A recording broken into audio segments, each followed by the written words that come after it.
Good evening, I'm Adrienne Arsenault. Andrew is away. Tonight, Canada in the grips of the third wave. Now thousands of precious vaccine appointments have been called off. Now I am left with no information. A shortage of supply in Canada's hottest hotspot. Confusion, concern, and finger-pointing as cases surge. Also tonight, a Liberal MP caught on camera. We've seen a member improperly dressed, that is, unclothed. What happened today in virtual Parliament? And 100 days before the Olympics, athletes should be flying high. Instead, they've been locked down. What do you expect the performance consequence of this to be? The million-dollar question.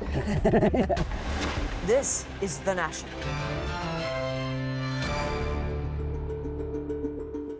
Canada's war with COVID-19 is escalating, but not in the right direction. This was a crushing day for thousands who thought they would get their first shot while the numbers keep on climbing. Today's 7-day rolling average of new cases nearly breaking a record set in January. A national nightmare fueled by surging cases, chiefly in 5 hot zones: BC, Alberta, Saskatchewan, Quebec, and Ontario, where the rolling average of new cases hit its own all-time high. Mr. Speaker, over 300,000 doses of the Moderna vaccine that were supposed to be delivered to Ontario last week have still not arrived. There have been challenges with the Moderna procurement system that has caused a few days of delay here and there, but we are keeping provinces apprised every single step of the way. Ontario had been finding its groove. Yesterday, it set a 1-day record for giving shots. But today, all that came to a screeching halt when thousands of appointments were abruptly canceled. Thomas Degla begins our coverage tonight with a look at how that chaos is affecting some of the most high-risk neighborhoods. Hi, my dear, how are you? In those eyes, there's disappointment. At 74 years old, Litsa Yankulis booked her shot weeks ago. She even brought proof, but was told, not today. Well, I like to know what to do. Having a heart problem and not to be able to get more protection. Here at Centennial College in Scarborough, a part of Toronto with test positivity rates reaching 24%, the vaccination has stopped altogether, with thousands of appointments abruptly canceled. Between this mass vaccination site and another one nearby, teams are meant to be vaccinating 2,000 people a day, lining up over there, then getting their shots right here, either Pfizer or Moderna. But that's not happening for the next 5 days, and many say that's emblematic of Ontario's rocky vaccine rollout. We need vaccine navigators at this stage because right now, again, we're leaving people for dead. Ontario's decentralized rollout plan means there's a different booking system for different regions and ages. In high-risk areas, the province promised to vaccinate everyone 18 and up, but special clinics have popped up in few places so far. The Premier says the problem comes down to supply. I don't blame them for overbooking 10,000 appointments. I don't blame York for doing that as well. We were expecting the shipments to come in. Curiously, though, while some centers in hotspots are shut down, other places outside of hot zones are showing plenty of available slots, even for same-day booking. That is a supply management and inventory management type issue that the government obviously hasn't planned properly for. Colleen McCourt had an appointment set for Saturday. It now appears canceled, but she hasn't received any update. I don't know whether I'm supposed to go out and book a vaccine at a pharmacy, or am I supposed to wait for these guys to send me something? All of the above is like darkness. As demand outstrips supply, even an appointment promised doesn't guarantee a shot delivered. So, Thomas, on top of the supply issues, there still seems to be confusion about where people should sign up for the shots. Yeah, when you consider the different ways there are to book an appointment, yes, there is a main provincial portal which works for some people in some parts of the province of some ages, but if you're at least 55 and you go through a pharmacy, you book through them directly. In some cases, pharmacies are allowing people just to show up and get a shot on the spot. Separately from all that, some hospital networks are allowing people of certain ages to pre-register when booking will be made available to them, and in other parts of the province, the government is telling people not to book in advance, just to show up when the clinic comes to them. So yes, it can get confusing, Adrian. Yeah, no kidding. All right, Thomas, thank you. You're welcome. On a key piece of the vaccine supply, Health Canada said today the benefits of the AstraZeneca shot outweigh any risks. We didn't find any specific risk factors such as age or sex, so we are therefore not requiring that the vaccine label be updated to restrict the use of the vaccine this time. Today's update comes after health officials reported the country's first case of a rare blood clot that may be linked to the shot. But Health Canada says the odds of developing the potentially deadly clots are roughly 1 in 250,000. And they say the risk of getting sick with COVID poses a far greater threat. The bad PR continues for the company, though. Today, Denmark became the first country to stop using the AstraZeneca vaccine permanently. The urgent need to get vaccines in arms is underscored by the third wave that's raging in parts of the country. This week, another terrible statistic. Canada's per capita caseload has moved ahead of our southern neighbors. The U.S. has had the highest COVID-19 case numbers in the world overall. But when it comes to average confirmed cases per million people, Canada jumped past the U.S. last week for the first time in the pandemic, and so far it's continuing to hold that lead. Susanna De Silva shows us what that surge looks like in real life as doctors and nurses across the country battle the third wave. Patio weather is finally here, and BC restaurants say they have been told patios will be the only place they can serve customers until sometime in May. It's going to hurt our team and it's going to hurt our ability to rebound past this as well. The province saw another jump in cases today, more than 2 weeks after circuit breaker measures were put into place, already prompting cancellation of some surgeries. The latest figures put variants of concern at 15% of new cases, including hundreds of cases of the variant first seen in Brazil.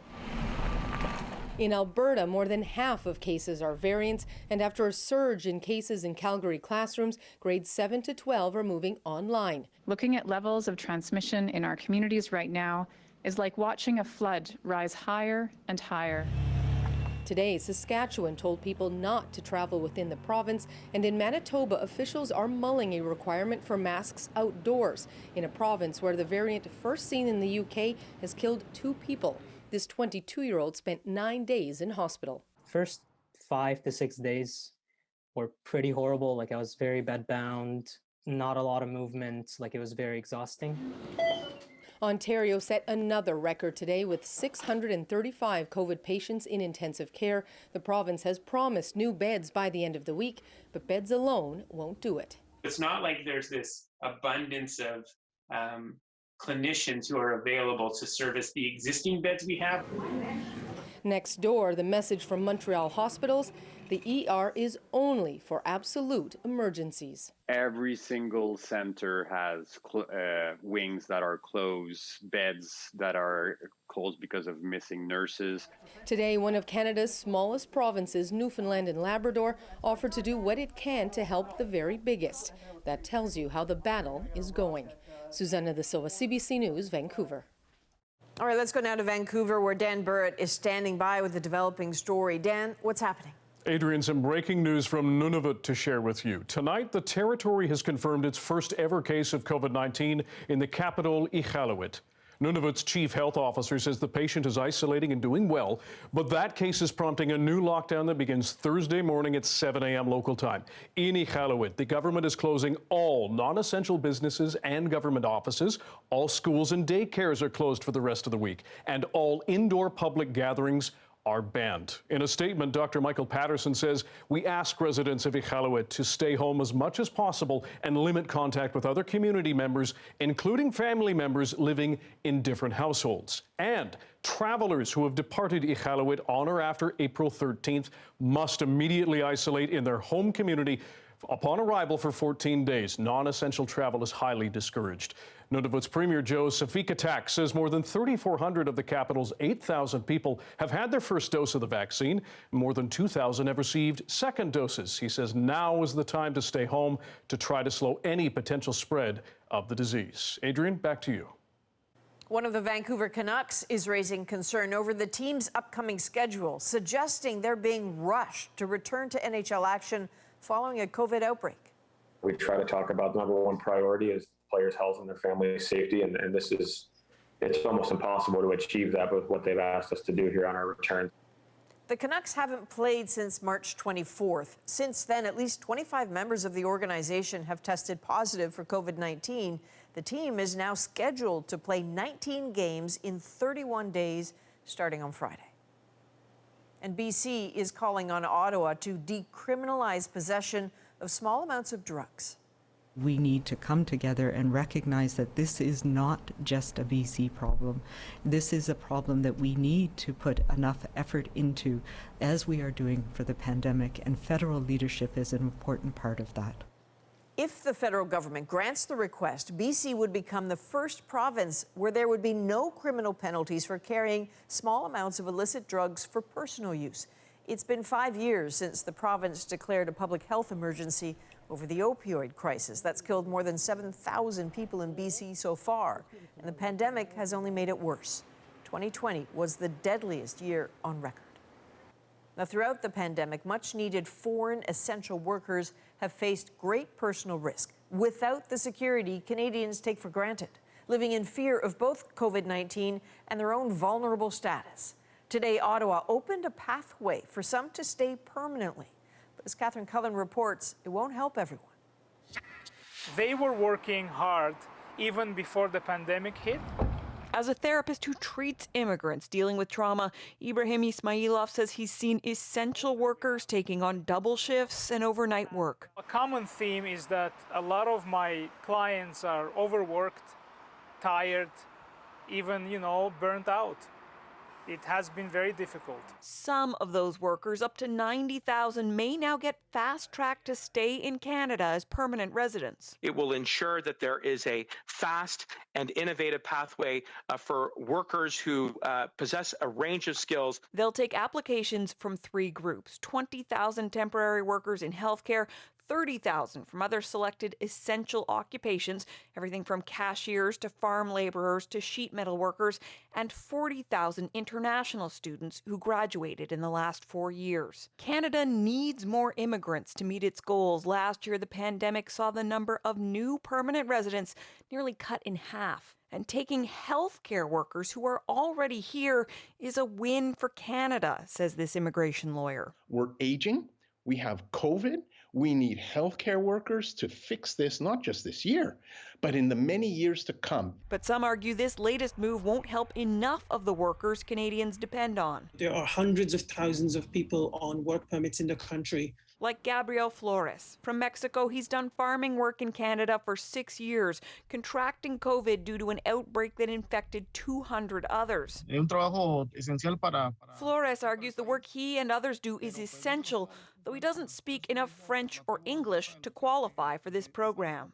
For those who do qualify, it's not clear how long the process will take to give residency to thousands who put their own safety at risk to help others. Catherine Cullen, CBC News, Ottawa. A bit of a shock for many on Parliament Hill this afternoon after a Liberal MP appeared completely naked during a virtual House of Commons question period. The moment was not broadcast publicly, but as David Cochrane shows us, it did spark reaction from those in the session. The Honourable Leader. This is the view of the virtual Parliament that the public gets to see. This is the private view MPs get to see, which caught one of their colleagues in a private moment that led to a parliamentary point of order.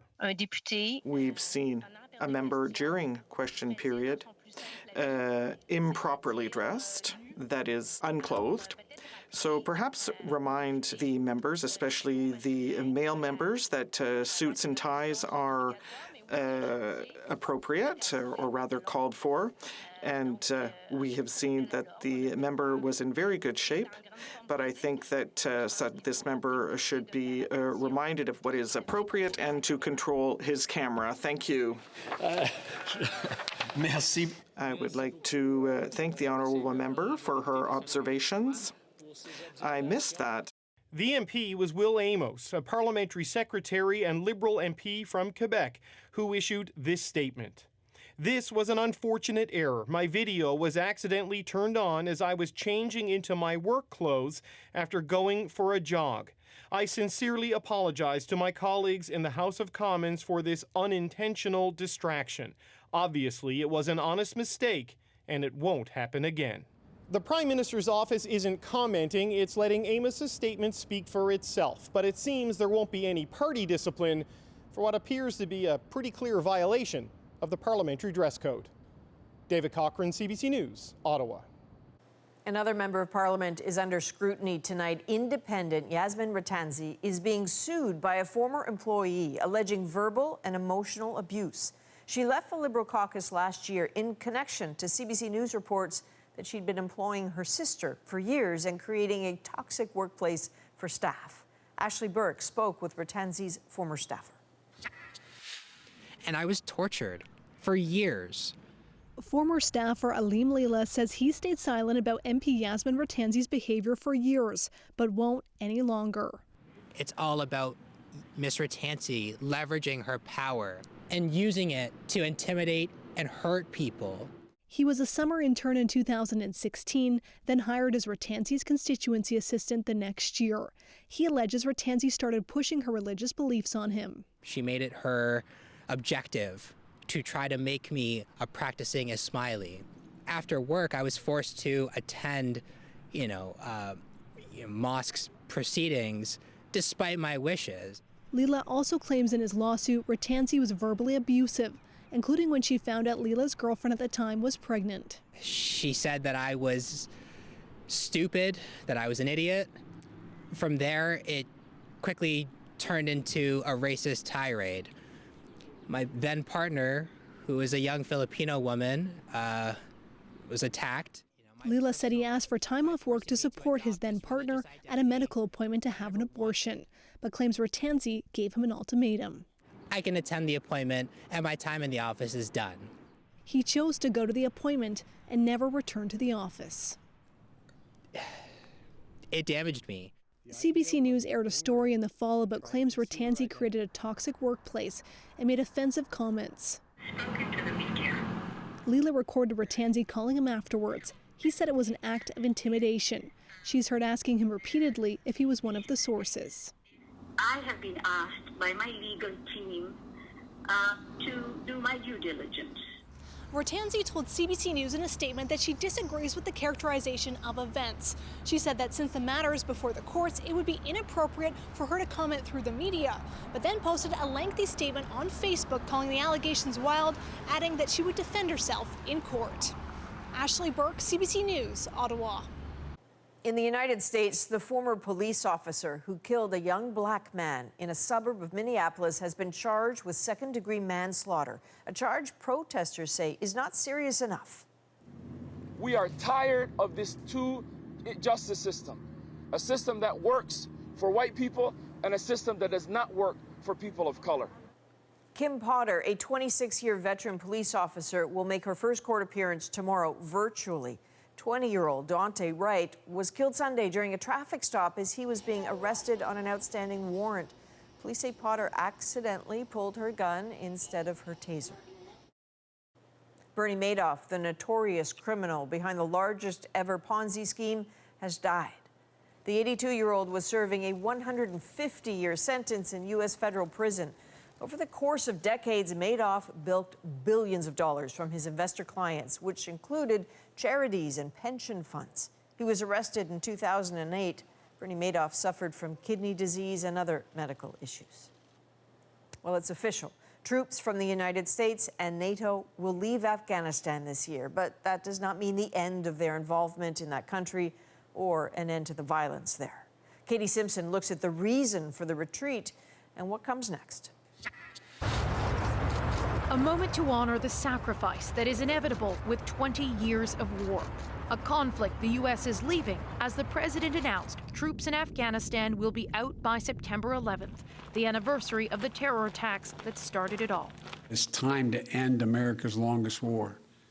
It's time for American troops to come home. Joe Biden says if he waited for peace, troops would stay forever, and that he made this decision because Afghanistan is no longer a base for terrorists to carry out attacks against the U.S. With the terror threat now in many places, keeping thousands of troops grounded and concentrated in just one country at a cost of billions each year makes little sense to me. More than 2,000 American soldiers died in the conflict. Canada spent 12 years alongside its ally, leaving in 2014 after the war claimed the lives of 158 soldiers. In recent months, violence has escalated, and this announcement, experts worry, will do little to inspire peace talks between the Taliban and Afghan government. People feel vulnerable. So this is not going to be a happy spring and summer for anyone. But, and I don't expect the Taliban to come prancing back to the table. With no end to the instability in sight, the legacy of this mission is fully taking shape. I think it would be a mistake to say nothing was achieved for all of these sacrifices. But when you end up weighing the benefits and the costs at the end of the day, my gut instinct is that we will look back and say, why were we there so long? The U.S. is promising to continue with humanitarian support and to back diplomatic efforts around peace talks. The Taliban tweeted it's not willing to talk until all foreign forces are out of the country. Katie Simpson, CBC News, Washington. We are 100 days out from the Tokyo Olympics, but questions remain about the state of the Games. Japan is facing rising cases and low support for the event that even athletes are struggling to prepare for. We qualified in 2019, we hadn't been on the field.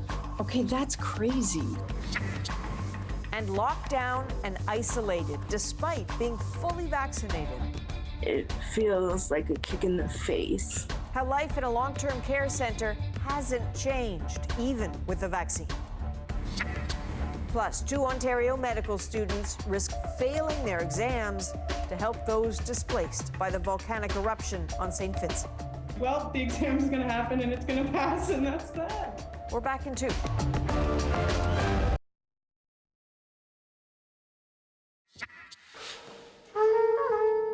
These are the mascots of the Tokyo Olympics. Mirai Toa, which means future in Japanese, and Someti, named after a type of cherry tree.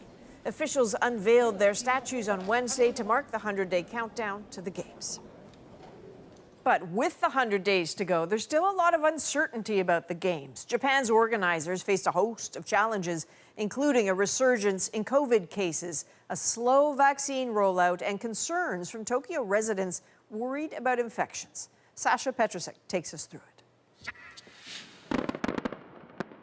Fireworks fill Tokyo Harbor and fanfare heralds the torch relay, with mascots and organizers promising a spectacle for Tokyo 2020 in 21. We are absolutely passionate and committed to delivering the games this summer. Masa Tokaya is with the Olympic Organizing Committee. This is going to be a symbol of recovery from this global pandemic. And yet, even as cyclists test the brand new venues, uneasiness with that pandemic hangs over everything. Vaccines have reached barely 1% of the population. COVID rates are surging. Japan's prime minister is worried. Just last week, Yoshihide Suga declared a whole new set of emergency measures. In Osaka, they've rerouted the torch relay to avoid crowds in a city that's facing a wave of a potent COVID variant. There's little enthusiasm for the Olympics, with polls showing more than 70% in Japan are opposed and afraid. By holding the Olympics, we could cause an even bigger outbreak, he says. Why are politicians taking the risk? Because this will be an ambition of failure. And even though, the odds are really, very much against the Olympics, even at this point, nobody has the courage to say, well, enough is enough. We need to pack and go. Nakano says politicians are afraid of losing face ahead of a looming national election. And there's a $20 billion investment at stake. To the anti-Olympic protesters in the streets, Japan's leaders say the pandemic games will go on. Sasha Petrusek, CBC News, Toronto. With the Winter Olympics slated for 2022, Tokyo's games, postponed once, likely can't be postponed again. Either they happen this summer or not at all. So if the games go ahead, what will they look like? The athletes who go will get a huge protocol playbook. They'll be exempt from the quarantine upon arrival, but they need to be tested before they get there, and then every 4 days. Vaccines aren't required, but are definitely recommended. No lingering in the village after events, and once they compete, they'll be asked to return home right away. Between events, they can forget going to tourist sites or restaurants or riding on public transit. And if they are hoping to hear the roar of fans from home, forget that too. Japan has said no to foreign spectators coming to watch the games. That means athletes will head to Tokyo without their family or friends or even key members of their support teams. That is, if they go at all. But before athletes even arrive at the games, the pandemic has made the training really, really difficult.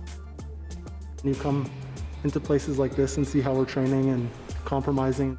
From makeshift tracks and backyard pools, athletes stay safe as they wait to be vaccinated. We're hopeful that they'll get vaccinated before Tokyo. And the head of the COC makes a case for the games to go ahead. Next.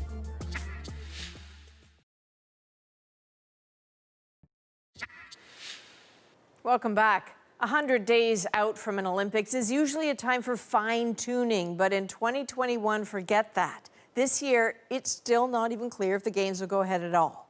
Canada's athletes, like the rest of us, have had a hard year with much of their world on pause, and training has been weird.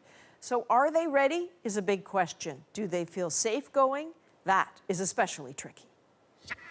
You jump off a low box just to help you take off, so Damien gets his foot down without going toe first.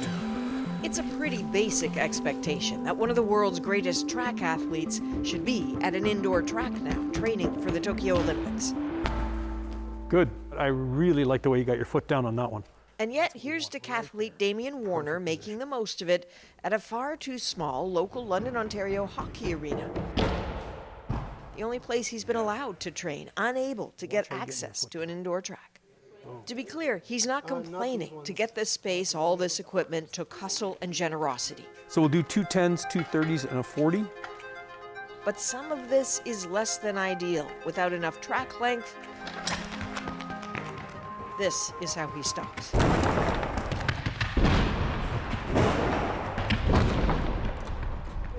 Everything is kind of a compromise in here, but I think it works at the end of the day. As we sit here in this super cold arena, I'm thinking about American athletes and, French athletes and people who have all sorts of stuff available to them, including vaccinations. Are you worried that there is an added inequity, that once again the pandemic has created these big splits? I follow my competitors and I see that they're training or they're in nice weather or they're off doing competitions. I understand that in sport there's always going to be some inequity. There's always going to be people that have better facilities or better equipment, better weather. Would you go even if you didn't have a vaccine? I think so. I believe that we can and we should get the vaccine before the games. If giving 350 vaccines to athletes that want to go is not going to cause harm to the population or to the communities, then I don't think it should be something that's not talked about. Damien Warner needs something big right here. But vaccinating athletes hasn't been an open discussion in this country. The fear of seeming to jump a queue is real. On the worry list as well, what happens with the 2 men who've worked with Warner since they were his high school basketball coaches? They still aren't sure they'll be allowed to go to the games. Yeah, it's still up in the air. I'm hoping that I get to go. I think it makes a big difference. Any advantage matters at the Olympics. Canada has seen a lot of success at Summer Games from its swimmers. Fractions of seconds, putting the likes of Kylie Mass and Brent Hayden on the podium. And yet, this is how both of them and other members of Team Canada spent months training for Tokyo. Lucky enough to have access to pools of any kind, if you can count swimming in the snow. Lucky. For a long time, most Canadian swimmers didn't even have this. Former Olympian and coach Byron McDonald has been more than a little frustrated. What most people don't know about the Canadian swimmers is that they were the most locked out group of swimmers in the world. The swimmers were out 13 weeks back in the spring, summer of 2020. And I know the top American swimmers, several of them, they had access to private pools and they didn't miss a day. The Aussies were out for about 4 weeks. The Italians, the Brits, a little bit longer than that. We were out 13, and that's a long time. What do you expect the performance consequence of this to be? The million-dollar question. The one wild card in this mix is they haven't raced in 12 months. So we're going to be race shy going into the Olympic Games. I think it's the only thing that worries me and the athletes and the coaches a little bit. Quarantine periods have been adjusted for the NHL, for some executives in Canada, but not Olympic athletes. So heading to international competitions hasn't been practical or even possible for many of them. National Team Canada. And if it's been hard to wrangle training for individual athletes, spare a thought for the teams out there. The pandemic delay split up Canada's softball team, forced them to train apart to get creative. And while they are excited, worry is they might be rusty. That got tested in a game on the weekend. Saturday when we played, that was our first real game in 20 months since we qualified in 2019. We hadn't been on the field. Okay, that's crazy. It's a long time. When you think we've played softball and pretty much every day of our lives since 5 years old. We've never taken a break. And all of a sudden in the biggest time, in the last push, you're sudden taking a 20-month break from playing together is pretty crazy. They're together now in Florida, but watching the clock nervously because softball has an added layer of anxiety to it. This is the first time the sport is back in the Olympics since 2008. A 2020 delay was hard enough, but if the games don't go ahead this summer, that might mark the end for many of them. Training all these years, for what? We're just constantly on an emotional roller coaster, especially at the beginning when there were just so many unknowns. Right now, we are all systems go. It's happening. Everything's great. So if something does fall apart, it's just going to open up a whole can of worms there. But 100 days out, until someone tells them otherwise, Canada's athletes are all hope and effort on the road to Tokyo. Sometimes people think like being a professional athlete is glamorous, and then you come into places like this and see how we're training and compromising. They'll all be as ready as they can be. Uncharted training for unparalleled games. The key now is to make sure they're not just strong enough, but safe enough.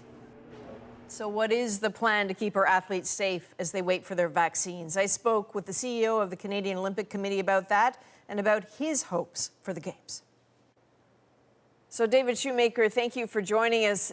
These are your first games as the head of the Canadian Olympic Committee. You sure know how to pick them. What a start. Well, I'm going to wait an extra year for my first games, but I do think the Tokyo 2020 Olympic Games will be worth the wait. So that's the ambition. But I think the bottom line right now is, will it be safe enough to send Canadian athletes to Tokyo? We're very confident that it can be done safely. That the IOC has put in place countermeasures, that the Tokyo organizers have really put their mind to how this can be done in a safe and secure way. And we're drawing from all the experience over the course of the last year in terms of how sport can be staged safely in effect, bubble concept. But there has to be a bar for establishing if and when you pull the plug on this. What is the bar? What is the measure that will decide it for you? The advice of our chief medical officer, Dr. Mike Wilkinson, and public health authorities. But we're not going to speculate as to how high the bar is set. As we know in sport, the bar can move a little bit depending on how people are jumping. But we're taking it very seriously. We're planning in a way that minimizes our delegation to historically low numbers. And we've made decisions not to do things. For example, there won't be a Canada Olympic House in Tokyo. And athletes won't tour the city or the country after the games. They'll compete and they'll come home within 48 hours. We have to do things differently. These games will be different. So you told us in January that you had communicated your desire to the government to have the team vaccinated before going to the games. So what's happening with that? Well, I'd relayed the IOC's desire to see our team be vaccinated. We've planned all along as though we won't have vaccines. And And we actually have not made a request yet to the federal government for vaccines. We still think that there are important people in Canada, my children's teachers, for example, or the grocery clerks, that need to be prioritized in this country. So we continue to wait our turn. Our athletes are adamant they want to wait our turn. We just think that their turn may be coming up a little sooner, and we're hopeful that they'll get vaccinated before Tokyo. Just about every other country in the Olympic movement has either now vaccinated their athletes or has plans to do so. It's interesting to hear you talking about this, because it occurs to me, should anybody actually be taking these risks? And I'm, why should these games go ahead? What makes it worth it? Well, I hope it doesn't surprise you, Adrian, to hear that I think that the Olympic Games mean something, and that it means something not just to the athletes who've set their life's dreams on competing at the Olympic Games, but that it means something more broadly to Canadians, and that in the midst of a pandemic, that these games can help lift us up, inspire us, and be a real, beacon of hope. All right, David Shoemaker, fingers crossed. We see you in Tokyo. Thank you for this. Thank you, Adrian. Now, tomorrow morning, CBC Sports will unveil its coverage plans for the Tokyo Games, including the broadcast team. What I can tell you is that I will be there co-hosting the opening ceremony. Looking forward to it. So it does remain to be seen if Canada's athletes will get the shot before they go. For some of those most vulnerable here at home who've already had it, there's some serious disappointment that nothing has changed. How long do you plan on keeping us locked up? Isolation and strict restrictions remain in place for some long-term care facilities still. Stay with us.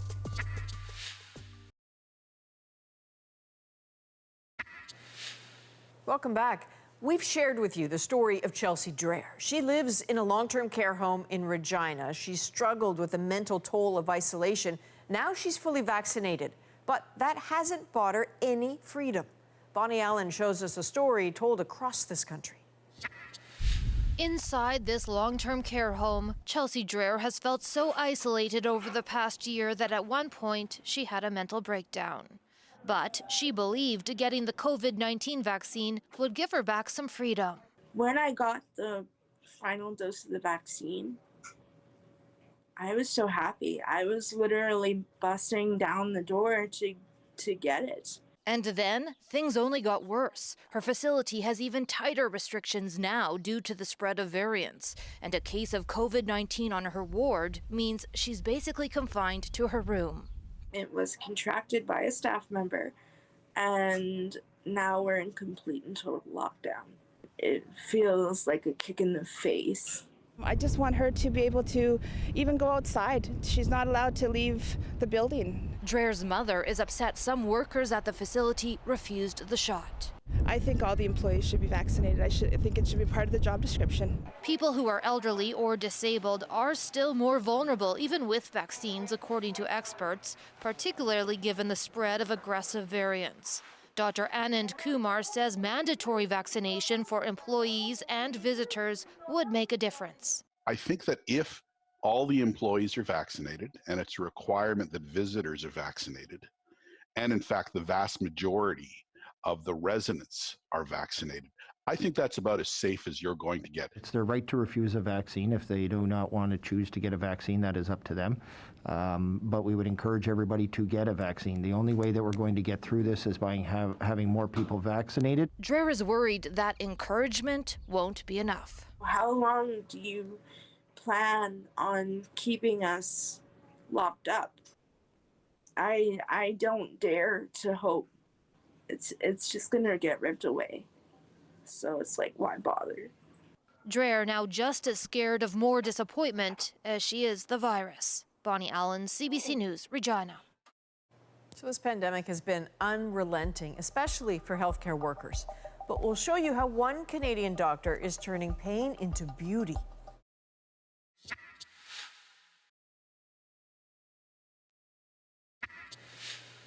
Welcome back. Dr. Laura Hawryluk is an ICU doctor at Toronto Western Hospital. She has seen the pain of the pandemic close up.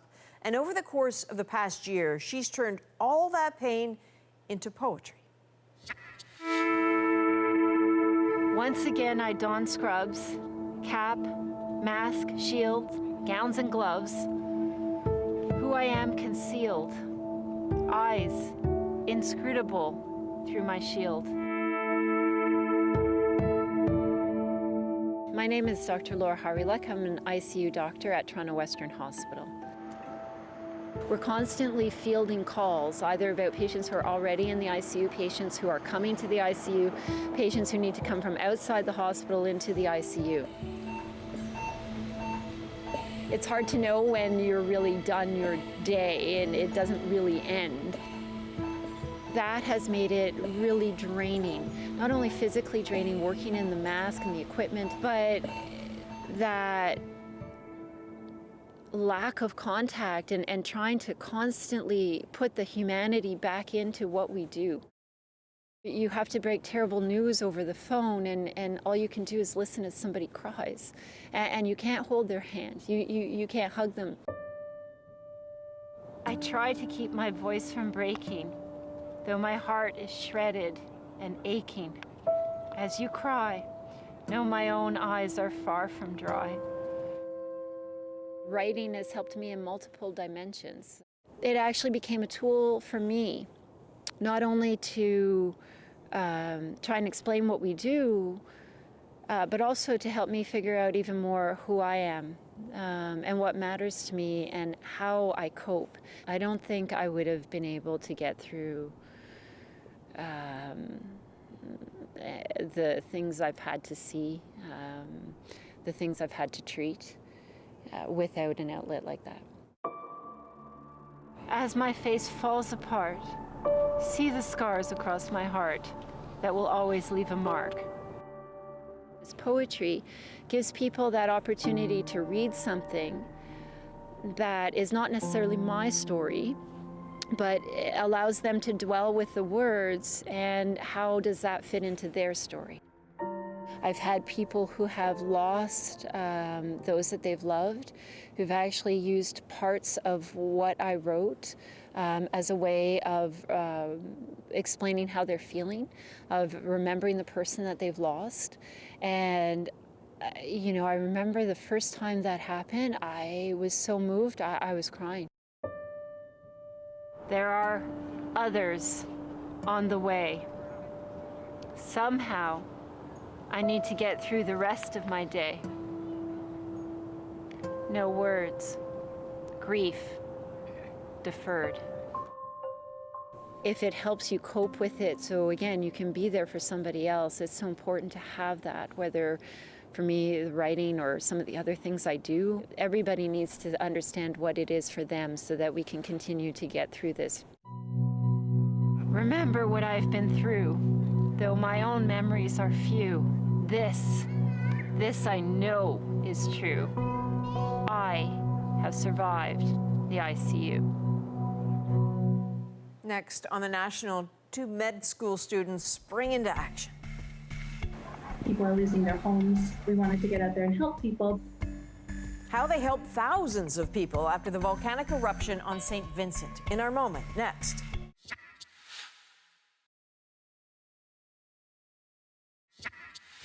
This is all ash from the volcano eruptions in St. Vincent. This is the aftermath of the volcanic eruptions on the Caribbean island of St. Vincent. That thick ash covering streets and houses, thousands of people out of their homes. 2 Canadians were there studying for med school, and when the volcano blew, they wanted to help. Tonight, they are our moment. We're first-year med students, and we're studying. We're in final exams. And we've had a warning that, you know, there's been volcanic activity since December. We get the call, the volcano goes, we see it in the distance, and it looks very much like this atomic mushroom cloud, and so people are losing their homes. We wanted to get out there and help people. And then both of us posted on our social media. We're millennials, we use Instagram, right? We're going out, we're doing this. If you want to chip in, you know, $5, send an e-transfer. And then all of our family and friends hopped on board. We were running around town knowing that we were like, well, the exam's going to happen and it's going to pass, and that's that. Fine. We're so humbled and amazed, and we had a good cry about it. We don't know how to thank everybody, but it's been incredible. Yeah. And what they've been doing is really very simple because it's the little things that are the big things. They've been calling the shelters, finding out what people need, then gathering the funds, going and getting it, and just delivering it to the shelters. And the good news is their exam has been postponed until tomorrow, so I hope you're all studying. That is a national for April the 14th.